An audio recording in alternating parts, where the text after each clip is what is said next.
RCR, la red que comunica y une al Perú.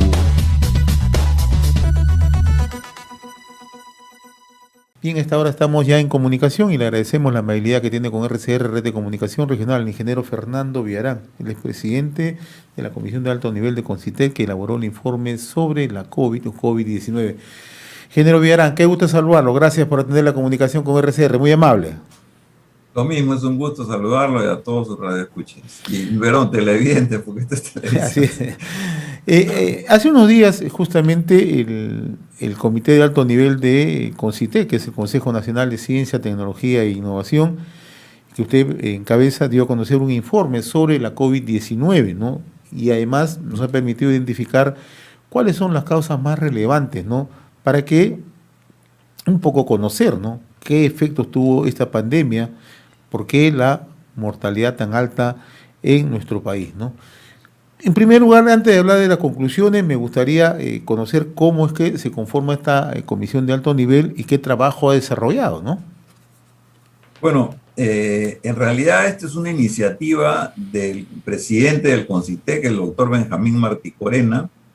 En el mes de mayo, principios, tuvimos una conversación y estaba él, digamos, preocupado porque el Perú se encontraba en el peor lugar del mundo, el último lugar del mundo en número de muertes por millón de habitantes. O sea, estamos hablando de más de 5.900 muertos por millón de habitantes, que es la cifra más alta en el mundo. Nunca nos hemos encontrado como país ahí. Siempre somos un país que estamos en el medio, en población, en crecimiento, en PBI per cápita, en competitividad, pero últimos nunca hemos estado y es primera vez que eso ocurre. Entonces había que encontrar una explicación para esto. No se puede pasar por agua tibia. ¿Qué ha pasado? ¿Por qué estamos en esa situación? Y eso le correspondía de alguna manera al CONCITEC, que es el lugar donde se reúnen a los científicos, a los investigadores. Había que investigar por qué razón estamos así. Y claro, y la idea fue organizar un comité no solamente de expertos, sino sobre todo multidisciplinario, porque esto es un tema complejo, no hay una respuesta fácil. Ha habido incluso artículos y entrevistas en televisión y todo, que la gente ha hablado sobre algunas causas para estar en esta mala situación, pero no se ha tenido una visión completa, digamos, ¿no? Abarcadora de toda la realidad. Y entonces ahí comenzamos pensando, digamos, en un comité multisectorial donde estaba Sinesio López, que es sociólogo, María del Carmen Ramos, que es psicoanalista, Pablo Bustamante, filósofo, Lely Solari, que es médico, Hugo Ñopo, economista, Isabel Álvarez, empresaria, y yo soy ingeniero. Entonces teníamos todas las profesiones e incluso diferentes puntos de vista, ¿no? Ideológicos. Yo, digamos, califico este comité como un comité multidisciplinario y plural, ¿no? Y esa es la decisión, como digo, del CONCITEC. Ahora, ingeniero Villarán, una de las primeras conclusiones que registra justamente este informe es que el número elevado de muertes por millón de habitantes expresa un tema que muchas veces se trata de dar a conocer, pero de una manera poco transparente, ¿no? No admitimos que en el Perú tenemos una falla masificada, ¿no? En cuanto a temas de salud pública y que no han atendido los gobiernos en su momento, ¿no? Ese para ustedes es el problema central y es una primera conclusión, ¿no? Entonces, ¿qué es lo que expresa justamente esta conclusión en términos para que la opinión pública los conozca? Es correcto. Nosotros en la parte metodológica, aparte de reconocer que es un tema complejo con múltiples determinantes, dividimos las causas en causas estructurales y causas coyunturales. Y definimos las estructurales como las que existían previamente a la pandemia y las coyunturales como las que surgieron luego de la pandemia. Entre las causas estructurales principales está justamente la que usted menciona, que es la debilidad de la salud pública en el Perú. Quizás, digamos, es el punto de partida más importante. Nosotros estamos con un gasto en salud el 3,16% del PBI, que es casi la mitad de lo que gastan en América Latina otros países, incluso más pequeños como Bolivia o como Ecuador, ni que hablar de Brasil o Argentina, ¿no? Entonces, eso nos pone en una situación de debilidad. Pero además de esa causa, claro, también hemos visto otras cifras como el número de camas UCI, etcétera, pero no voy a extenderme demasiado en eso, sino las otras causas tienen que ver con, por ejemplo, la vivienda precaria, el transporte público hacinado, que ha generado grandes contagios, la informalidad laboral, que quizás ha sido la principal causa económica y social, porque mucha gente ha tenido que salir a la calle a trabajar. No es que no querían cumplir la cuarentena, sino que ha sido una necesidad, ¿no es cierto?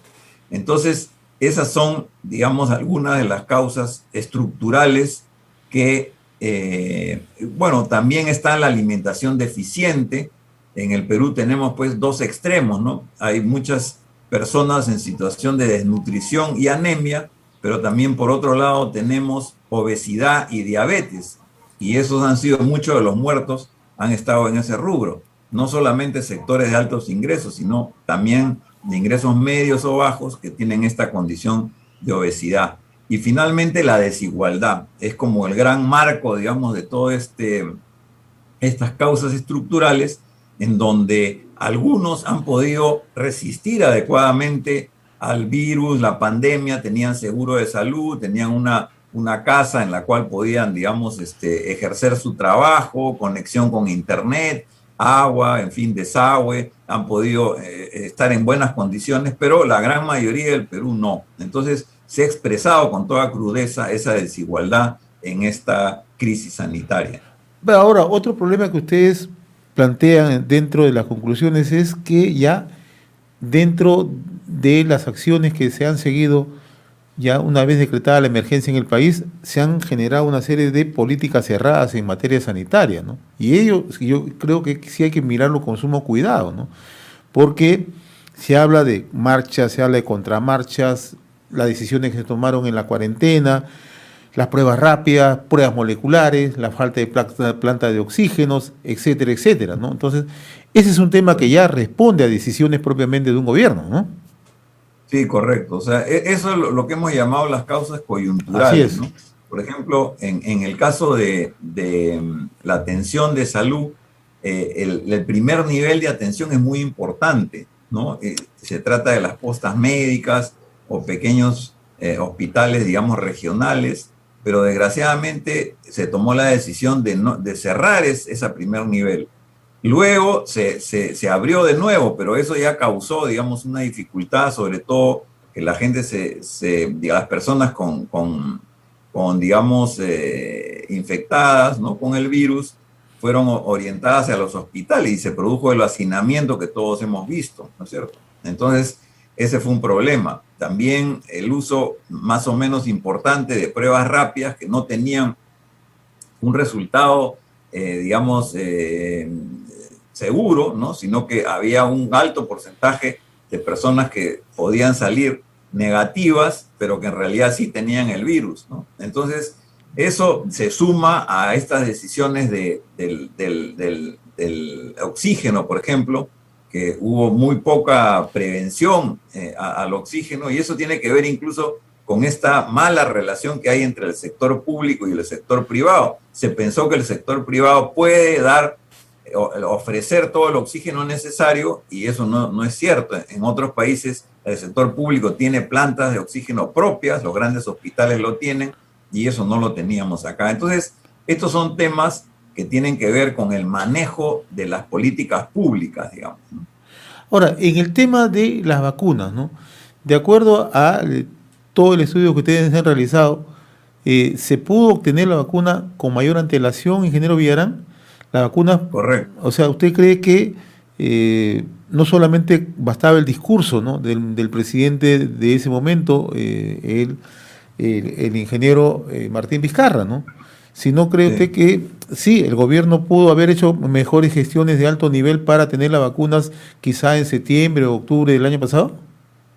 Bueno, en realidad se iniciaron las gestiones, pero ahí el problema fue compartido, no solamente el Ejecutivo, digamos, quizás demoró un poco, no sé si mucho, pero el problema mayor fue que no permitieron que continuaran esas negociaciones porque vino el golpe contra el Ejecutivo y ahí la responsabilidad es básicamente del Congreso, digamos, ¿no es cierto?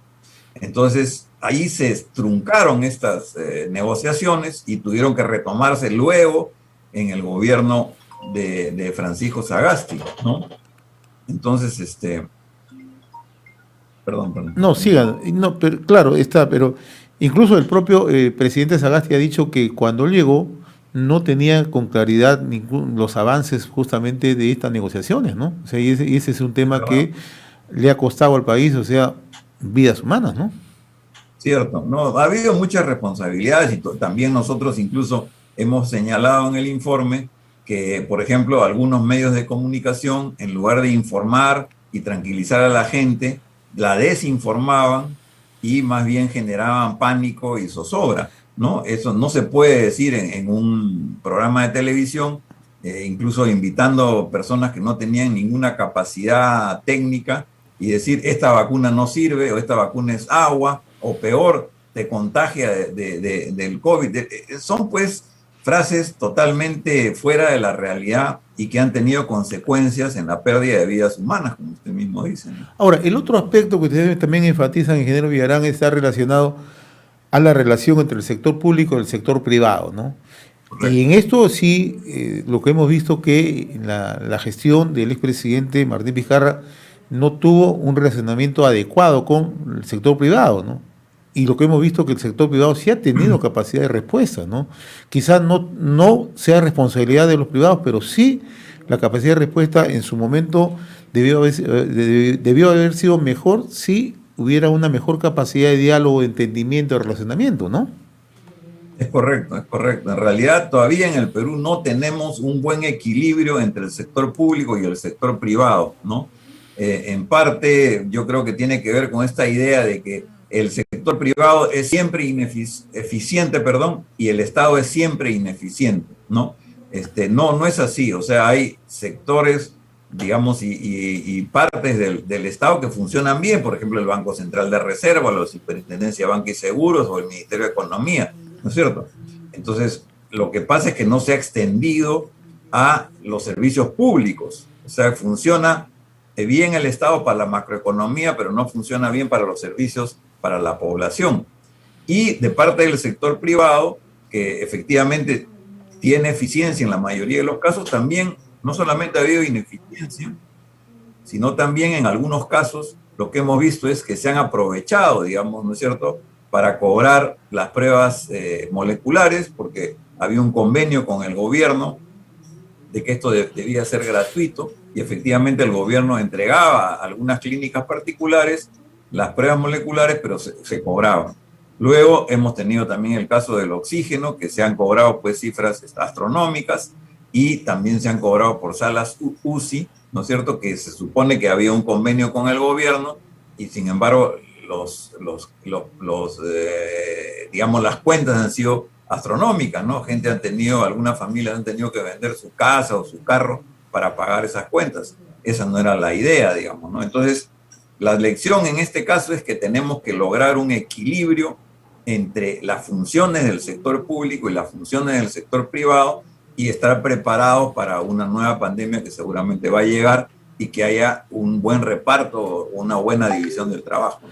Bien, estamos dialogando con el ingeniero Fernando Villarán, el expresidente de la Comisión de Alto Nivel del CONCITEC, ¿no?, que ha elaborado un informe referido a la COVID-19. Usted ha sido ministro de Estado en su momento, ¿no? Y este informe resulta valioso en las circunstancias que vivimos.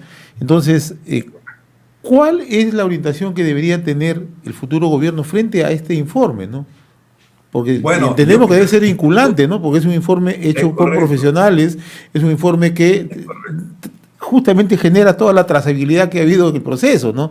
Los errores y los aciertos, ¿no? Entonces, además, partiendo de una institución como es CONCITEC, que es el Consejo Nacional de Ciencia, Tecnología e Innovación, siendo multisectorial, lo ideal sería que el próximo gobierno tome atención de este informe, ¿no? Estoy completamente de acuerdo y esa era la idea, ¿no? Porque efectivamente quizás hubiéramos podido tener un tiempo mayor para hacer este informe, porque el problema es muy complejo, pero con el presidente de Concitec, el doctor Martí Corena, dijimos, no, esto tenemos que terminarlo antes del cambio de gobierno, porque tiene que ser un insumo muy importante para el gobierno nuevo, que ya sabemos que está encabezado por el doctor Pedro Castillo, por el maestro Pedro Castillo. Y entonces esa es la idea, de que ellos puedan estudiar este informe, no solamente el sector salud, porque esto es un tema multisectorial, como hemos dicho varias veces. Ha habido problemas de producción, no hemos podido producir los equipos de protección personal, las pruebas, hemos tenido que importar hasta las mascarillas, ni qué decir de los respiradores, de las plantas de oxígeno. Entonces ha habido problemas de producción.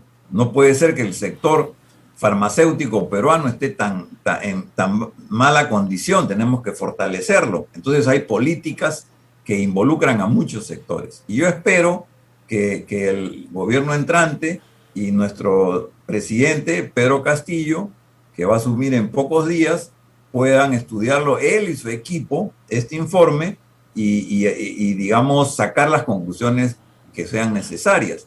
Nosotros no hemos querido, digamos, dar recetas, ¿no? Sino que quedarnos en las causas estructurales y causas coyunturales. Pero si uno da una buena lectura al informe, ya hay muchas lecciones que se pueden aprender y muchas decisiones que se pueden tomar. Entonces no hemos querido dar como recetas o fórmulas, sino dejar que el próximo gobierno tome sus decisiones, pero en base a la mayor cantidad de evidencia empírica posible, que es el espíritu de este informe, ¿no? Que digamos haya mucha evidencia. Por eso, como ustedes pueden ver, cuando leen el informe, el estudio, hay muchísimas notas de dónde sacamos la información, porque es un estudio científico. Finalmente, tomando en referencia, ¿no?, el aspecto estructural y el aspecto coyuntural, el tema de la corrupción, ¿cuánto nos ha afectado y cuánto le ha costado a los peruanos?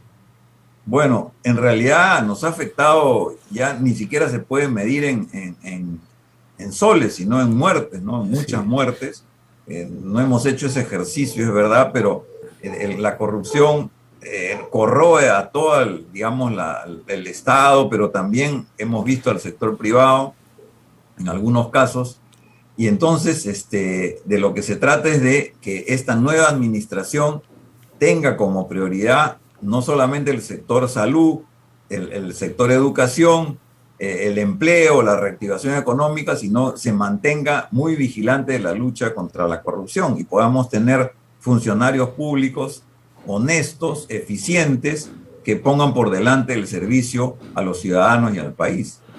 Ingeniero Fernando Villarán, yo le agradezco infinitamente esta comunicación con RCR, Red de Comunicación Regional. Ha sido un gusto platicar con usted. Muchas gracias a ustedes y con todo gusto, hasta cualquier momento. Hasta cualquier momento. RCR, la red que comunica y une al Perú.